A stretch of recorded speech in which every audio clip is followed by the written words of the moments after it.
I'm Owen Miller, 41 years old, head taxidermist at the Cedar Ridge Natural History Museum in Portland, Oregon. My days are spent preserving the iridescent feathers of owls, arranging the lifelike stance of deer, and mounting monarch butterflies in glass cases for curious schoolchildren. At night I retreat to our craftsman home at the edge of Forest Park where my wife Claire, the museum's senior art curator, unwinds over candles and classical music. We married after meeting at a museum gala a decade ago, I admiring the taxidermy dioramas, she unveiling her first major sculpture show. We fit together like puzzle pieces in a stained glass window. For years our life was harmonious. I taught weekend workshops on ethical specimen preservation, Claire arranged traveling exhibitions of modern sculpture. We shared coffee at dawn and dinner at dusk, traded critiques of each other's exhibitions, and spent quiet evenings wandering the mossy trails behind our house. We never had children. In a way, the museum was our family. Then came the whispers. It started 2 months ago. I noticed Claire lingering late at work, phone tucked against her ear as she whispered and laughed in the hushed galleries. She'd brush past my questions. I'm finalizing installation notes, she said. You know how these things go. I wanted to believe her. She'd walked through my life as a living work of art. Why would that change now? But last Tuesday, I worked late helping restore a salmon mount in the Back Bay. When I left, dusk had fallen. The parking lot was empty except for one car under the sodium lamps, Claire's black sedan. I recognized it, her key fob click would have lit the headlights. My palms went slick. Inside, voices muffled behind glass walls. 2 silhouettes, Claire and someone new, Adrian Tate, the visiting sculptor from Seattle whose minimalist bronze forms she championed. They stood close in the echoing gallery, Claire's head tilted as Adrian traced a finger along her cheek. The intimacy in their posture startled something awake in me, my lungs clenched like a vice. I slipped back to the corner, heart thudding, and watched them, Claire's laugh, Adrian's low voice leaning in. Then Claire's hand on his chest, pressing him close. Their secret world unfolded under the art she curated instead of at home, under the watchful eyes of tribal masks and dioramas I had assembled with pride. I didn't rush forward.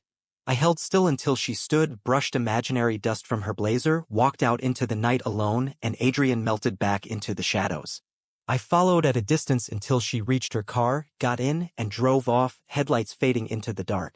That night, I lay in our bed, listening to the empty pillow beside me. When Claire finally slipped in, quiet as a cat, she whispered, "Long night," and kissed my cheek. I closed my eyes and fought the storm in my chest. But storms need a sky. I needed proof. By morning I'd decided this wouldn't end in tears or shouting. I'd craft a precision strike so crisp it cut through her whispers like a surgeon's scalpel. First, evidence. Over the next week, I discreetly placed tiny voice recorders in Claire's office, inside the storage case where she and Adrian often met under the guise of inspecting pedestals. I installed a Wi-Fi camera behind a potted ficus in our den, angled to catch her laptop screen when she logged into the museum's network. I even borrowed an archivist's key. Claire had left a master pass in her purse to access the museum's email logs after hours. I collected every thread, the whispered confessions in my living room recordings, screenshots of their messages, counting the hours until I taste your laughter again, and photos Adrian left on her desk, impromptu smiles in the gallery, his hand at her waist. They were meticulous, thinking the hushed halls would shield them. By the weekend, I had a dossier, audio clips in clear WAV files, images exported at full resolution, timestamps and metadata intact. I named it Exhibita and copied it onto a flash drive. Now the stage was set for the final unveiling.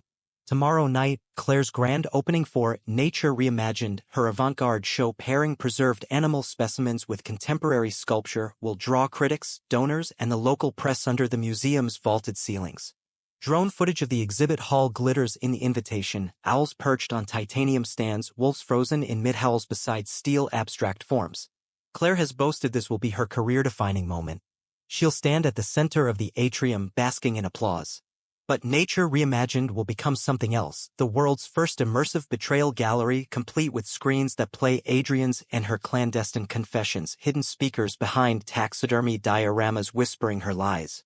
A digital kiosk looping their messages next to my name as former curator. No violence. No vandalism. Just the raw, unvarnished truth in high definition. Because when you mount an exhibit, every piece must hold in the frame. Her betrayal won't. For the next 2 days, I wore my uniform every morning, khaki shirt, sturdy boots, tool belt at my hip, so Claire never suspected a thing. While she fretted over lighting gels and steel armatures, I spent my hours in the museum's back corridors carrying silent gadgets in a canvas satchel, minute wireless speakers, slim HDMI adapters, and the flash drive labeled Exhibit A. Thursday night, after closing, I met Lee, my electrician friend, in the darkened halls. He carried extension cords and a tiny wireless hub. Together, we slipped behind the giant grizzly bear diorama, its glass case reflecting our red flashlight beams. "Speakers go here," I whispered, pointing at the horizontal beam above the case. Lee affixed the first of 4 speakers as if mounting insect pins, nearly invisible. Then he handed me the micro HDMI module. "Projector stays in the upper gallery loft. You'll see its view through the vents." I nodded, heart-hammering.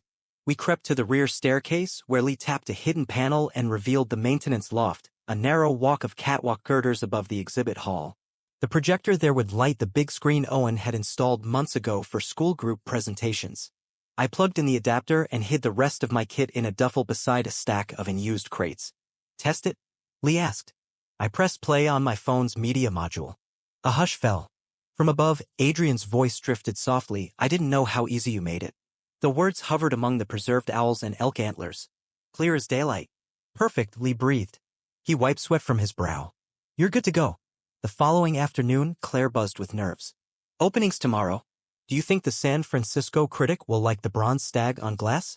I examined the sculpture, Adrian's gleaming, hyper-modern deer, eyes of polished steel. Under its hooves, I'd taped 2 small speakers I'd later conceal in the moss along the display base. "It's stunning," I said, crossing my arms. "You've outdone yourself." She smiled and pressed a kiss to my cheek. "You always believe in me." I nodded, careful not to flinch as her words stabbed me with irony.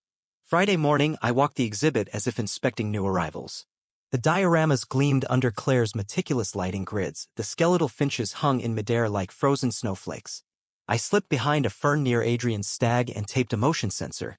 When a patron approached, especially the critic from the Gazette, the sensor would trigger the first audio clip, Claire's laughter whispering, "He's clueless, this is just for fun." After my shift ended at noon, I drove home and loaded the flash drive into a stubby laptop I'd parked in my garage. I ran a final sequence, a crisp slideshow of messages, time-stamped invites, illicit selfies, my hidden audio recordings, followed by a silent black frame reading, "Nature's walls hold secrets. Tonight, they will speak." The file was 12 minutes, enough to overrun the scheduled gallery talk.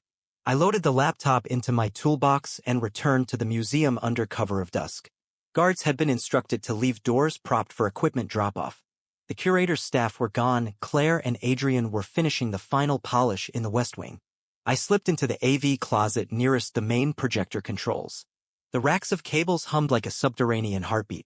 I connected the laptop to the HDMI line, fiddled with the selector switch so that whenever someone pressed the next slide button on Claire's presentation remote, it would instead trigger my sequence.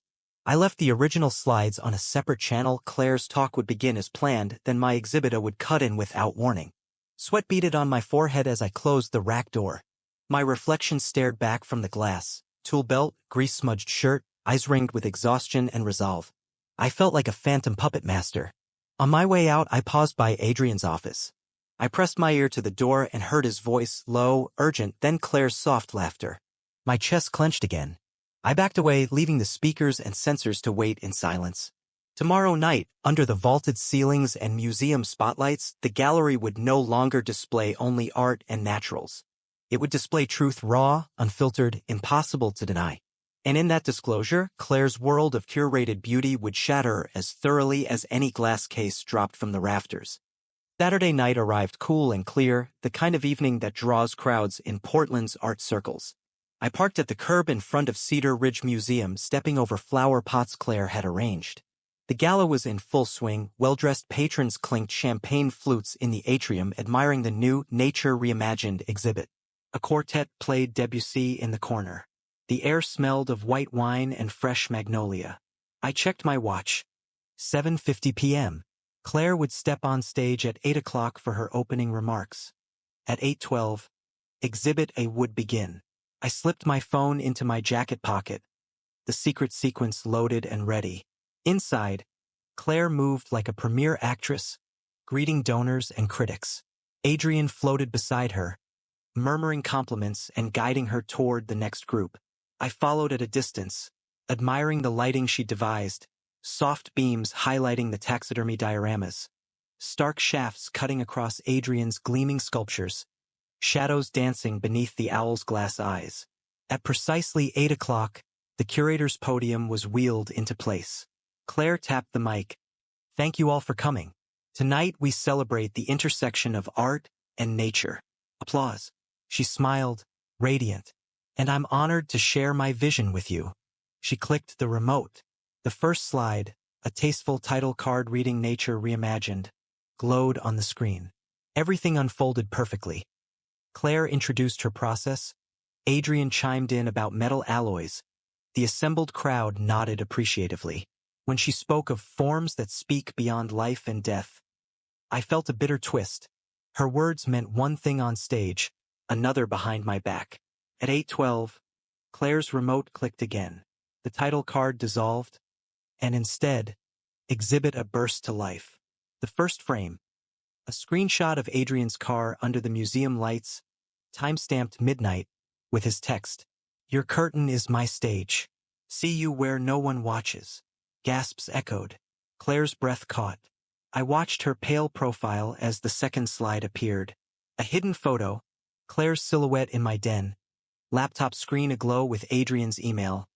"When you walk away from him, come here." Whispers rippled as the speakers behind the deer sculpture crackled to life, playing Claire's recorded laughter.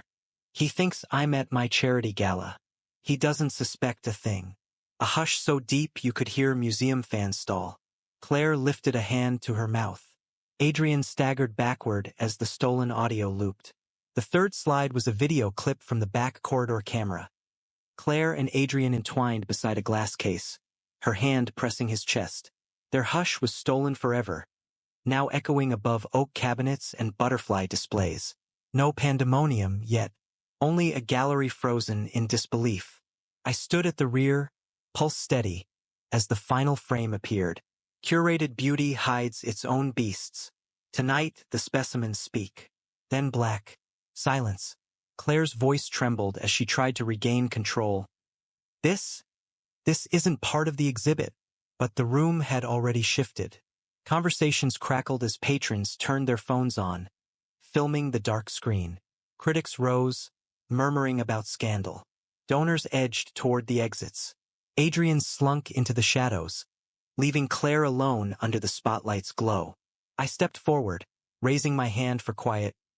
"I'm Owen Miller, head taxidermist here. I believe every display deserves context, and every truth, its moment." Murmurs swelled into questions. "Is this? What proof? Who's behind this?" I didn't answer further. I knew the evidence spoke for itself. I turned and walked out through the side door into the crisp night. Behind me, Claire's muffled sobs chased me through the marble halls. Outside, the museum lights flickered until staff pulled the plugs. I climbed into my truck, heart calm. In the distance, the city hummed along unaware. Tomorrow, the museum board would convene. Sorry to interrupt your viewing experience, but we really need your support, namely a subscription to the channel, which can make it possible to hire a professional voice actor and make the best content for you. The Daily Tribune would run the story. Claire's career, like the specimens she arranged, would be left fractured under glass. And me? I drove home beneath the stars, every mile a step away from betrayal and toward the healing dawn. Sunday morning dawned quiet. The city lights that had bathed the museum in neon betrayal were gone. All that remained was the echo of Claire's stunned silence. I slept in my workshop downstairs. Tools scattered, servos humming. From long past midnight, tinkering with specimens instead of rumination. When I woke, the house was empty of Claire's presence. No soft breath beside me, no scent of her perfume in the hallway, no faint thrum of her voice moving dishes in the kitchen.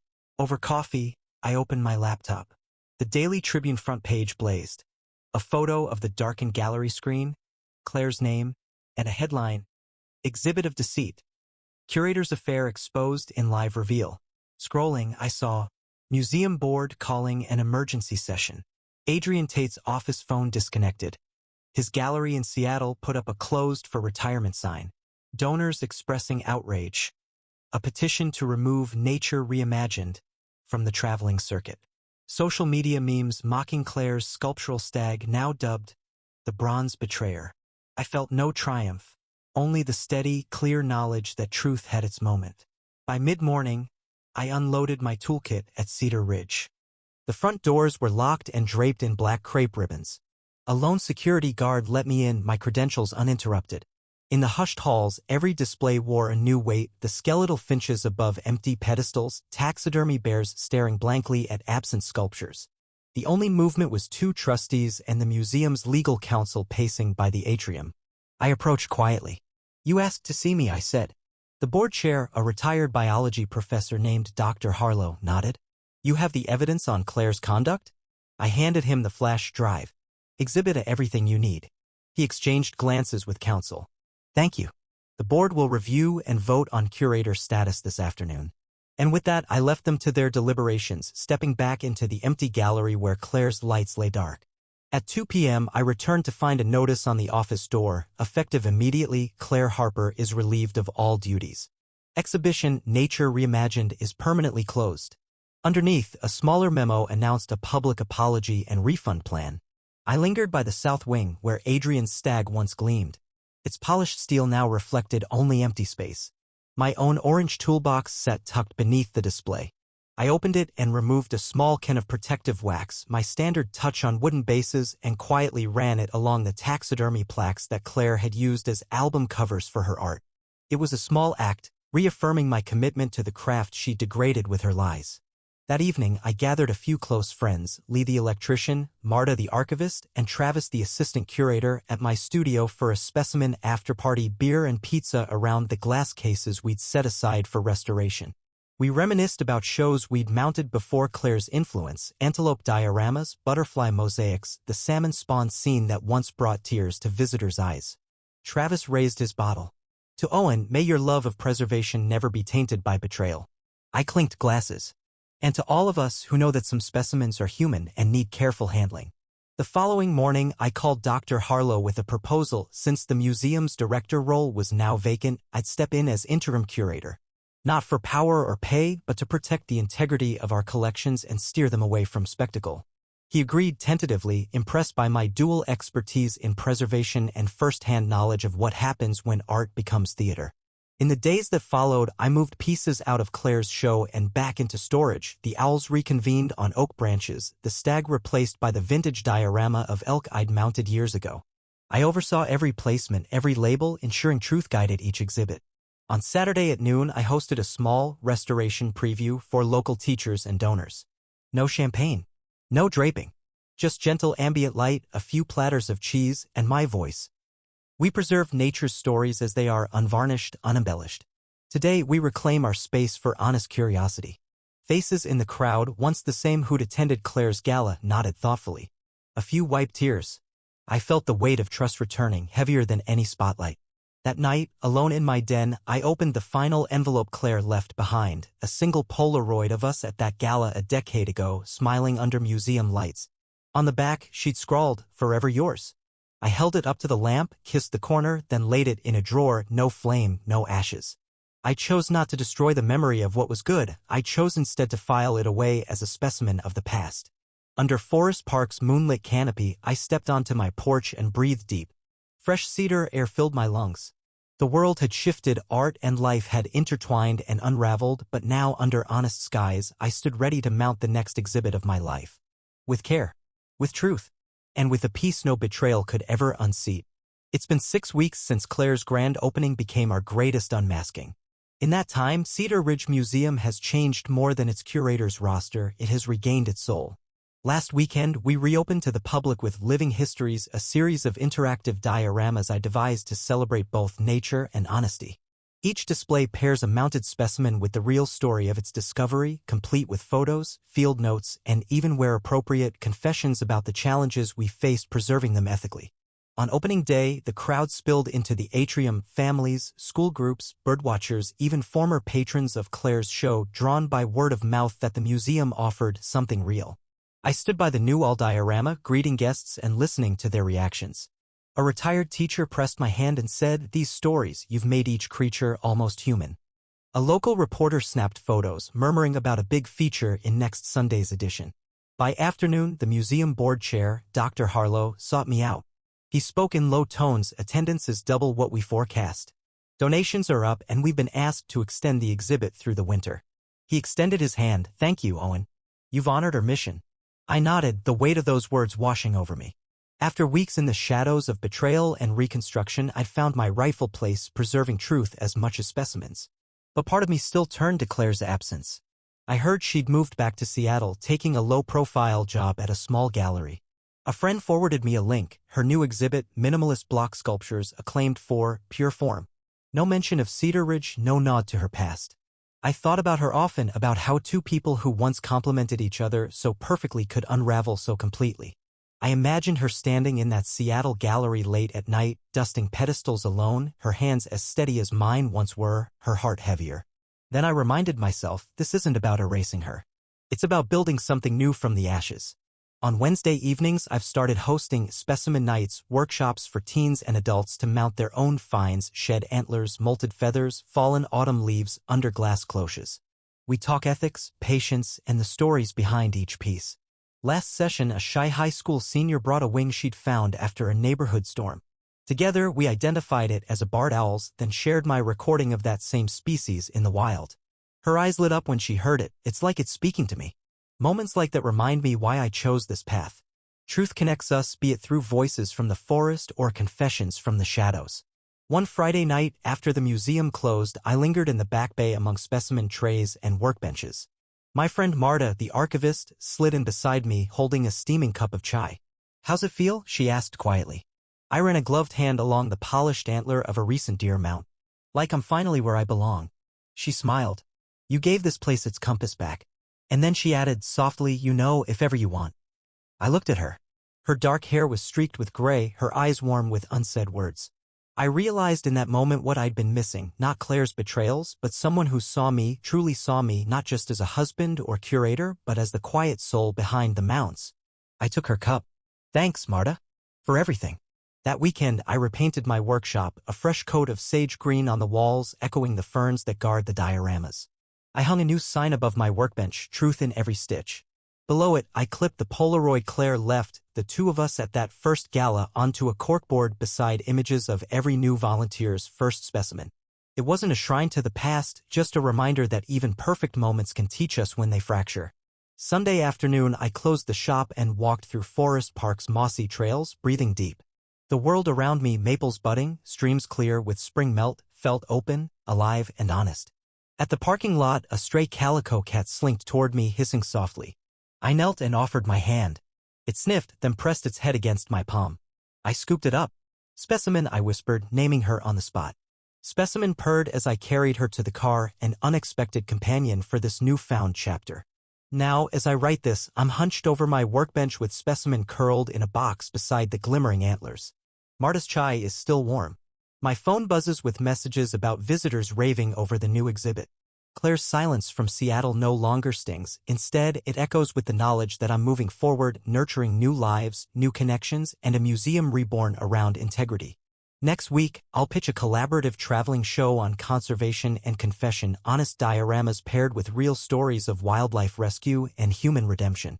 It will be the proper finale to the living history's arc and the ultimate testament that truth, once mounted, never fades. And as I secure another feather in its glass mount, I think betrayal may break trust, but truth can rebuild it stronger than before.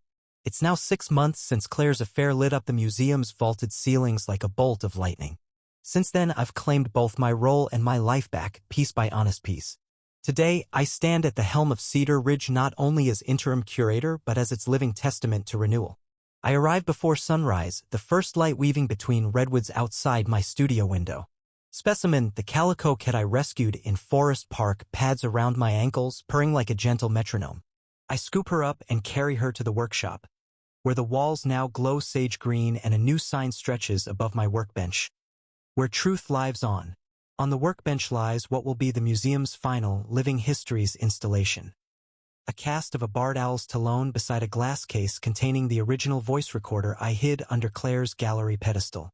Beside them, framed audio wave graphics trace the curve of betrayal, the bursts of laughter, the whispered promises Adrian and Claire once thought safe. I've invited our city's school principals, longtime volunteers, and even the Daily Tribune's art critic to attend this closing exhibit.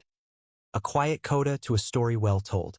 At precisely 10 a.m., the oak doors open. Marta, my archivist friend, guides the guests in and introduces the piece. How a taxidermist became curator of truth. How the museum's mission expanded from preserving animals to preserving honesty. I watch the principals lean close to the controls, read the captions, and hear the hush of understanding. They believed they were beyond scrutiny in these halls. I say, stepping forward. But specimens can't speak unless we let them, so I gave them a voice. A hush follows as the button is pressed. Claire's laughter drifts lightly around the room. Then the recorded owl call and, finally, her own words. He'll never know. Even the barred owl's talon seems to tremble. No one laughs or recoils. Instead, they stand still. I sense gratitude, relief, and something like awe that a museum could unflinchingly show its own wounds. When the final whisper fades, I close the exhibit with 2 sentences that feel as good as breathing. Our mission was always to honor life in all its dimensions, beauty and pain alike. Today, we affirm that truth belongs in the display case, too. Applause is gentle, heartfelt. As the crowd disperses, a schoolteacher approaches and places a hand on my shoulder. You've taught us more than any textbook ever could. I nod, swallowing a lump of pride and peace. That afternoon, I host a final workshop for Specimen Nights.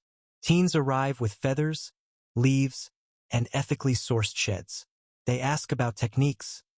I ask them about stories, why each piece matters. One young woman, her eyes bright, holds up a shed whitetail antler. I found this after my dad died, she says softly. We mount it together in a clear cloche, weaving a small paper tag that reads "Grief Turned to Memory." When we finish, she presses her palm to the glass, nods once, and smiles through tears. I realize then that this helping others give voice to their truth is my true calling. As dusk falls, I close the museum and climb the stairs to the preservation loft. The projector that once broadcast betrayal now shines only blank light. I pull the plug and lower the screen. Below, the skeleton of the Salmon Mount glistens in its own quiet dignity.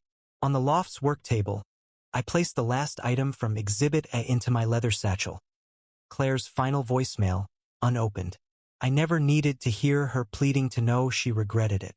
Her absence has become part of my story, but it does not define my tomorrow. I descend to the atrium and walk its perimeter once more. The dioramas are orderly, lit by soft tungsten bulbs. The sculptures stand at respectful distance, no longer framing deceit but framed by context. I pause before the bronze stag. Its polished eyes catch the light, reflecting nothing but the museum's restored integrity. I rest my hand on its flank and whisper, "Goodbye, old friend." Later, I lock up and head home. Specimen rides shotgun, her purrs a lullaby. We drive through the neighborhood where the cherry blossoms fall like pale confetti.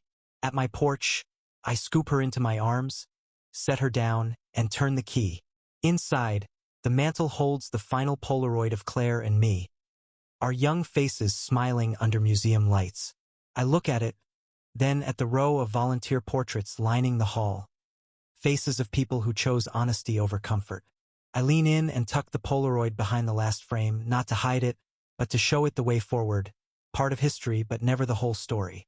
I pour a cup of chamomile tea, sit in my wingback chair, and look out at the forested hills beyond my window.